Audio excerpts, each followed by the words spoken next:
Hello everyone and welcome back to my channel. In the previous video, I have started with the chapter number 1 of class 11 business studies.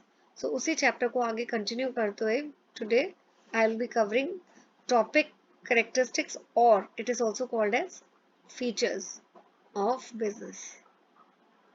ठीक है, जो इसके features हैं वो मैंने आपको पहले भी बताया था बेटा कि जो फीचर्स हैं वो ऑलरेडी बिजनेस की जो डेफिनेशन है उसमें मेंशन्ड है। तो पहला वर्ड है, पहला फीचर है इकोनॉमिक एक्टिविटी। बिजनेस जो है वो इकोनॉमिक एक्टिविटी है। इकोनॉमिक एक्टिविटी कौन सी होती है हम पढ़ चुके हैं। All the activities they are called as economic activities if they are done to earn a livelihood. If the aim is to earn the money then it is called as economic activity. और जो business है वो economic activity है क्योंकि main M business का क्या है, to earn the living, right. Second, production और procurement of goods and services. See now क्या होता है बिजनेस में, या गुड्स बिजनेस खुद प्रोड्यूस करता है, खुद मैन्युफैक्चर करता है।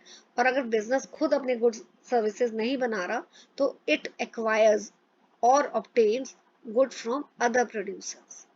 ठीक है, तो बिजनेस या फिर खुद गुड्स बनाता है या फिर प्रोक्योरमेंट का मतलब होता है एक्वायर और ऑब्टेन। सो गुड्स में भी कंज्यूमर गुड्स और कैपिटल गुड्स। कंज्यूमर गुड्स कौन से होते हैं, which are purchased for self consumption.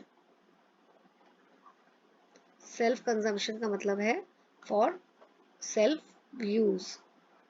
ठीक है, जैसे अगर आप कोई रेफ्रिजरेटर लेकर आए और आपने उसको अपने घर के लिए खरीदा है तो the purpose is self consumption और सेल्फ यूज, तो वो कंज्यूमर गुड्स है। लेकिन what are capital goods which help in the making of consumer goods?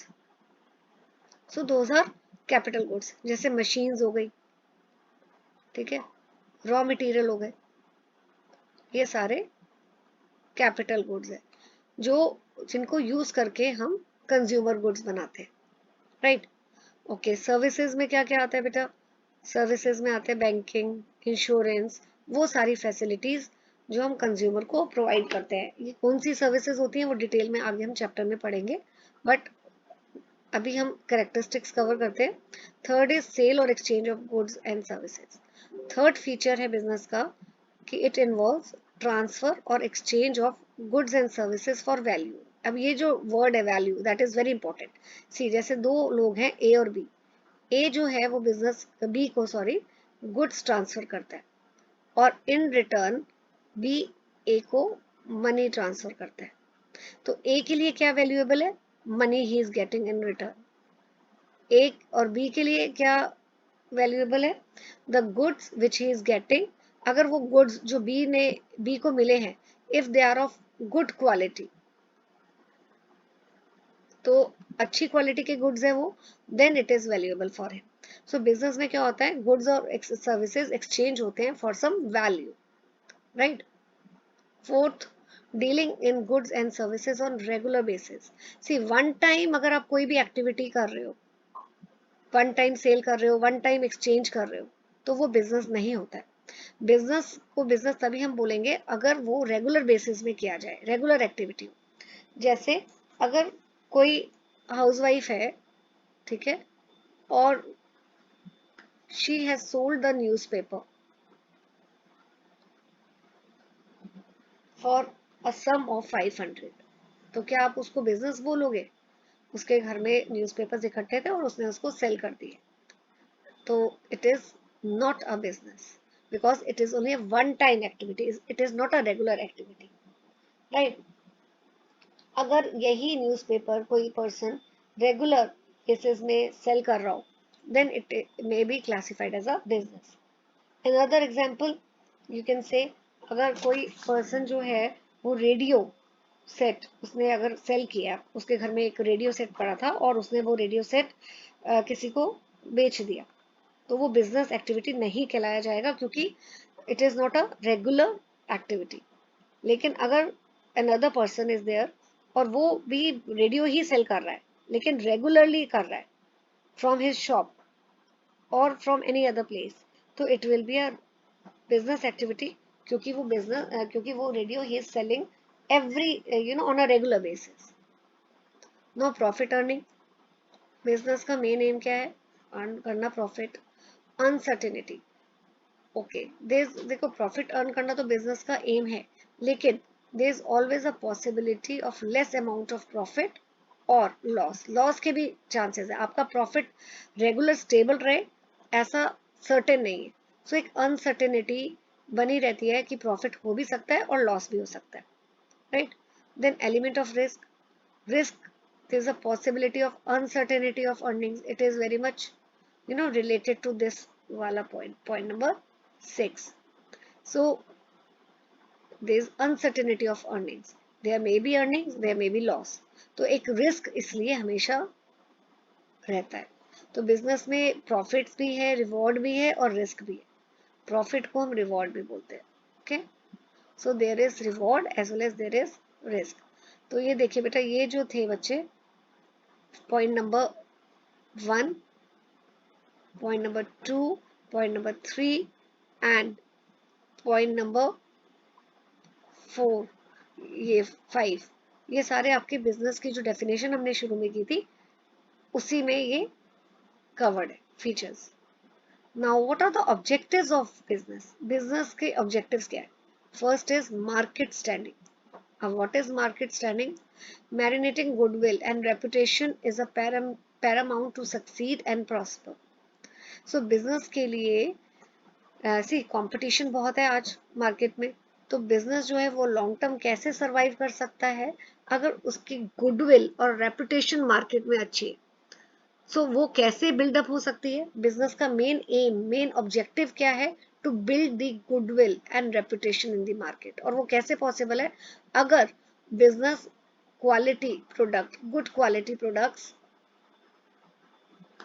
Provide कर रहा है at reasonable prices to the customer, ठीक है। So I am repeating this point, market standing का मतलब होता है बिजनेस का ऑब्जेक्टिव है मार्केट में रेपुटेशन और गुडविल मेंटेन करना। एंड वो तभी और ये क्यों जरूरी हो जाता है गुडविल और रेपुटेशन को मेंटेन करना?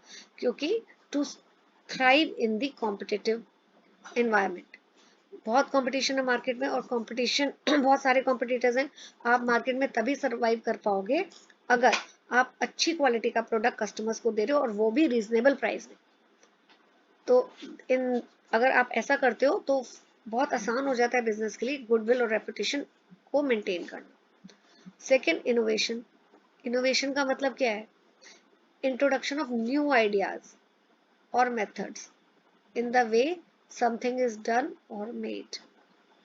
तो नया ideas, see innovation is very much required. अगर आप एक ही चीज रेपिटेटिवली कस्टमर्स को देते हो तो the customer may feel bore also.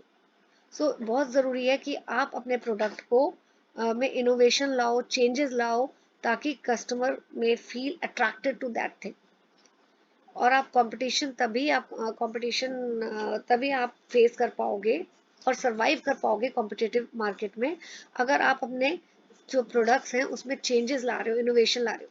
कई बार आपने देखा होगा कि प्रोडक्ट्स में बहुत तरह के चेंजेस करते हैं, जैसे पैकेजिंग में हम चेंज कर देते हैं। पैकेजिंग कभी आपकी ग्लास की, जैसे कोई टमाटो केचप है, पहले ग्लास की बॉटल्स में आता था, ठीक है, फिर प्लास्टिक की बॉटल्स में केचप्स आने लगी, और अब तो पिचकू के जो पैक्स हैं take away portable, that is also a new innovation. तो innovation, there are two kind of innovation.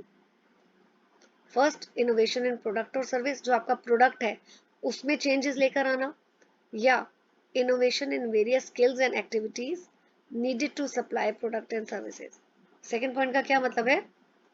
First का तो हो गया कि आपने अपने प्रोडक्ट और सर्विसेज में ही चेंजेस लाए, आपने अपने प्रोडक्ट है वो उसमें काफ़ी चेंजेस किए, उसका डिज़ाइन चेंज कर दिया, उसकी क्वालिटी इंप्रूव कर दी, और जिस तरह से आप गुड्स और सर्विसेज प्रोवाइड कर रहे हो कस्टमर्स को, या जिस तरह से आप उसको डिलीवर कर रहे हो, उसमें भी इनोवेशन लाना।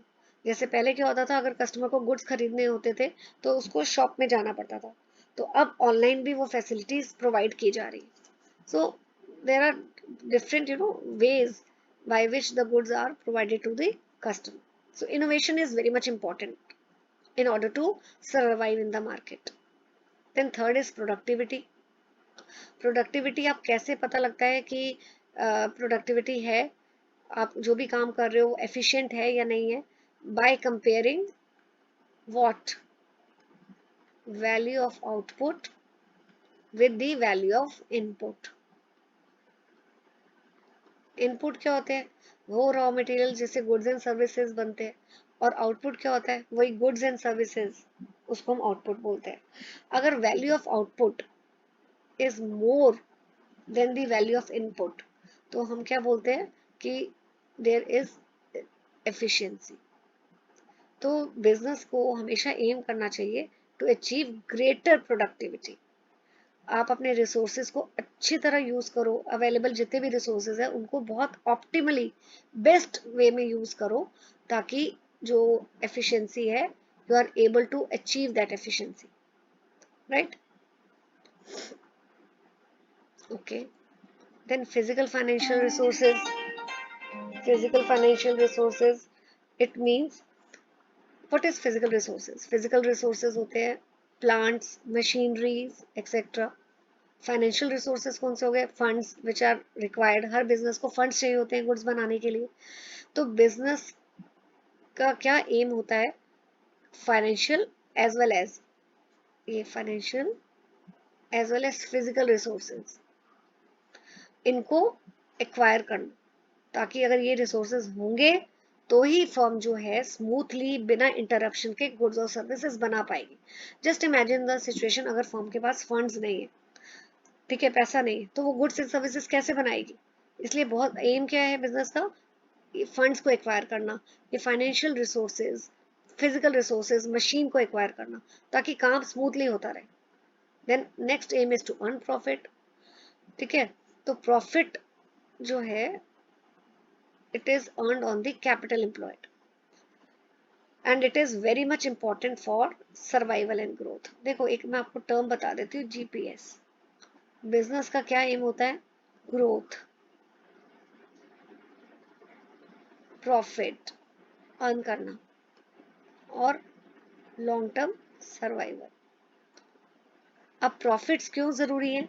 बिजनेस का एम है प्रॉफिट को अर्न करना। बिजनेस का एम है प्रॉफिट को अर्न करना। तो और ये प्रॉफिट क्यों चाहिए? For growth, sorry, for growth and survival, right? Social responsibility, there is a new concept which is emerging, which has already emerged in the market, that is CSR, जिसको हम बोलते हैं कॉर्पोरेट सोशल रिस्पॉन्सिबिलिटी। ठीक है, business का भी मैंने आपको बताया एम है प्रॉफिट अर्न करना, लेकिन बिजनेस की और भी रिस्पॉन्सिबिलिटी है जिसके हम बोलते हैं social responsibility. That is obligation of the business to contribute resources for solving social problems and work in a socially desirable manner। ये तो अभी आपकी बुकिश डेफिनेशन हो गई, इसका मतलब क्या है वो आपको समझ आना चाहिए, राइट? इसका मीनिंग क्या है? सपोज एक फर्म है, इंडस्ट्री है या कुछ भी है, और वो जो भी एक्टिविटीज कर रही है वो गुड्स एंड सर्विसेज बना रही है। कोई बिजनेस है, फर्म, वो गुड्स एंड सर्विसेज प्रोड्यूस कर रही है, ठीक है, लेकिन इन गुड्स और सर्विसेज को बनाते हुए it has resulted in air pollution. ठीक है, कुछ एक्टिविटीज प्रोडक्शन के टाइम में ऐसी हुई कि एनवायरमेंटल पोल्यूशन, एयर पोल्यूशन हो गया। Now is it desirable? It is socially desirable? This is not socially desirable, because business की एक्टिविटीज की वजह से एनवायरमेंट को हार्म हो रहा है। तो बिजनेस को काम ऐसे करना चाहिए, it should work in a socially responsible manner, it should behave in a socially responsible way, ताकि बिजनेस की एक्टिविटीज से एनवायरमेंट को हार्म ना हो। तो it should fulfil the social responsibility. Profit earn करना तो है ही बिजनेस का एम, लेकिन प्रॉफिट को अर्न करने के प्रॉफिट ही सिर्फ एक मेन एम नहीं है, प्रॉफिट के अर्न करते करते हुए बिजनेस को ये भी ध्यान में रखना चाहिए कि बिजनेस की एक्टिविटीज जो है it should not be harmful to the environment, right?